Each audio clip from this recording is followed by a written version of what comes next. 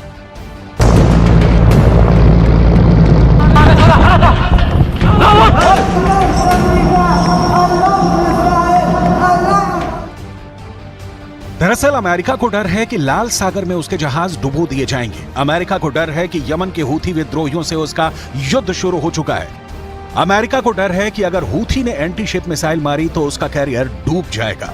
Houthi विद्रोहियों से Israel के बाद अब अमेरिका को भी खतरा बढ़ गया है। हूथी विद्रोही दिखा चुके हैं कि वो जहाज पर कैसे कब्जा करते हैं, वो कैसे इजरायल से जुड़े जहाजों को टारगेट कर रहे हैं। यह हेलीकॉप्टर वाला ऑपरेशन इसका सबूत है। इस हेलीकॉप्टर के पिछले रैंप वाले दरवाजे पर 2 झंडे लगे हैं। एक है यमन का झंडा और उसके नीचे है फिलिस्तीन का फ्लैग। ये लाल सागर है। दुनिया इसे रेड सी के नाम से जानती है। देखिए रेड सी में क्या हुआ।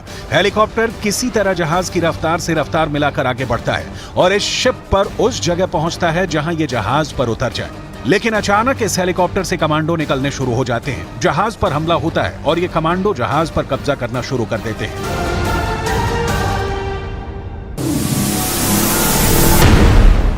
AK-47 और बाकी हथियारों से लैस ये कमांडो जहाज पर आगे बढ़ते हैं। हेलीकॉप्टर फौरन जहाज से उड़ जाता है। क्या हो रहा है किसी को नहीं मालूम। ये कमांडो जल्दी से जहाज के ब्रिज की तरफ बढ़ते हैं। ब्रिज यानी वो जगह जहां से पानी के जहाज को कंट्रोल किया जाता है। शिप के स्टाफ की तरफ राइफल तानी ये सभी हमलावर जहाज के ब्रिज में दाखिल होते हैं और फिर क्रू मेंबर हैंड्स अप करके हमलावरों की स्टीम के आगे सरेंडर कर देते हैं।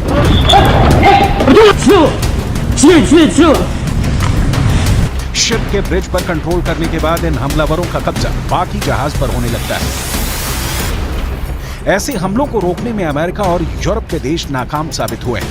अमेरिका सुपर पावर होने के बावजूद हूथी विद्रोहियों का सामना नहीं कर पा रहा। यमन के हूथी विद्रोही जब किसी जहाज पर कब्जा करते हैं या उस पर हमला करते हैं तो उसे चारों तरफ से उनकी स्पीड बोट घेर लेती है और फिर जहाज उनके कंट्रोल में आ जाता है। ऐसे में भारत के कमांडो ऑपरेशन को देखकर अमेरिका सीख सकता है। भारत ने बता दिया है कि जहाज पर कब्जा हो तो कैसे लड़ा जाता है, लेकिन अमेरिका ये हिम्मत हूथी विद्रोहियों के खिलाफ दिखाने में अब तक नाकाम रहा है और इसका खामियाजा अब इजरायल ही नहीं पूरा यूरोप भुगत रहा है। यमन के हूथी विद्रोही जो गाजा पर इजरायल की बमबारी रुकवाने के लिए इजरायल के जहाजों या उसके लिए माल ले जा रहे कार्गो शिप को टारगेट कर रहे हैं और अब उन्होंने अमेरिकी नौसेना के जहाजों पर हमला करने की कसम खाई है। फिलहाल हूथी इजरायल से जुड़े जहाजों को निशाना बना रहे हैं। उन्होंने इजरायल से जुड़े जहाजों के खिलाफ न सिर्फ हमले किए हैं बल्कि उनको अगवा भी किया है। इन हमलों ने कई कंपनियों को माल की आवाजाही रोकने पर भी मजबूर किया है। इसी वजह से अब कार्गो जहाज अदन की खाड़ी और लाल सागर के करीब भी नहीं आना चाहते हैं। यहीं से एशिया की तरफ से यूरोप को रास्ता जाता है। दुनिया की सबसे अहम शिपिंग लेन मिस्र के स्वेज कैनाल से गुजरती है। अगर इस शिपिंग लेन की तरफ लाल सागर से होता हुआ जा रहा रास्ता ब्लॉक हो जाता है तो ये रास्ता 6000 किलोमीटर लंबा हो जाएगा, क्योंकि तब समुद्री जहाजों को अफ्रीका का चक्कर लगाकर यूरोप पहुंचना होगा। अगर इजरायल जाना है तो रास्ता 10,000 किलोमीटर तक ज्यादा हो जाएगा। 3 से 5 दिन का सफर और लंबा हो जाएगा। ज्यादा फासला यानी ज्यादा लागत, ज्यादा वक्त और कारोबार पूरी तरह चौपट। यही है यमन के हूथी विद्रोहियों का टारगेट, क्योंकि वो गाजा में बमबारी का बदला इजरायल के जहाजों को बनाकर करना चाहते हैं और ऐसा उन्होंने करना शुरू भी कर दिया है।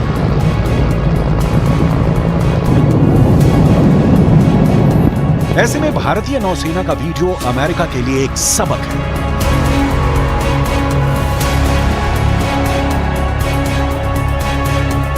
ये वीडियो देखकर बाइडेन चाहे तो अपनी नेवी को ऑर्डर दे सकते हैं। ये वीडियो देखकर अमेरिका अपना डर खत्म कर सकता है।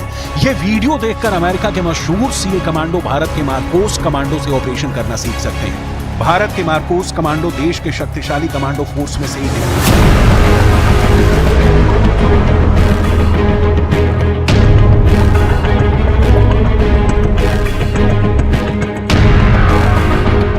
1987 में बने मार्कोस बहुत ही तेजी से ऑपरेशन करते हैं। इन्हें अमेरिका के नेवी सील्स की तर्ज पर ही तैयार किया गया था, लेकिन हैरत की बात यह है कि आज ये ऐसे ऑपरेशन को अंजाम दे रहे हैं जो खुद अमेरिका लॉन्च करने से घबराने लगा है। दरअसल इस वक्त लाल सागर में बहुत आग है। इस वक्त लाल सागर के आसपास बहुत गुस्सा है। इस वक्त लाल सागर में वॉर जोन भड़कने की कगार पर है।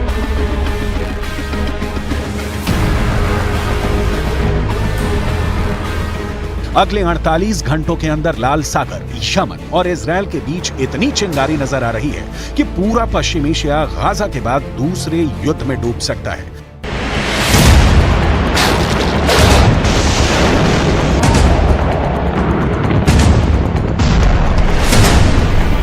गाजा में चल रही जंग के बाद दुनिया में कारोबार के लिहाज से हालात कितने गंभीर हो चुके हैं, इसका खतरा सब महसूस करने लगे हैं। इजरायल ने दुनिया के प्रेशर के सामने झुकने से मना कर दिया है। लिहाजा अब हूथी विद्रोही, जिनकी ईरान से बेहद करीबी है, उन्होंने इजरायल के शिप को टारगेट करने का फैसला किया है। वो जानते हैं कि उनके करीब से गुजरती शिपिंग लेन दुनिया की लाइफलाइन है और यहाँ पर हमला करने का मतलब इजरायल और अमेरिका के गले पर हमला करने जैसा है। Houthi seizure of the motor vessel Galaxy Leader in the Red Sea is a flagrant violation of international law. We demand the immediate release of the ship and its crew, and we will consult with our allies and UN partners as appropriate on next steps. देखा जाए तो अब लाल सागर में America अकेला पड़ गया है, क्योंकि जब अमेरिका घबराया हुआ है तो बाकी छोटे देश कैसे हूथी विद्रोहियों के एंटी शिप मिसाइल का सामना करेंगे? ये सवाल अब बाइडेन से पूछे जा रहे हैं। अमेरिका ने जब से हूथी विद्रोहियों को टारगेट किया है उसके 10 लड़ाके मार गिराए हैं। तब से कहा जा रहा है कि खून खून हुआ लाल सागर। नए वॉर जोन में अब मचने वाला है महाबवंडर।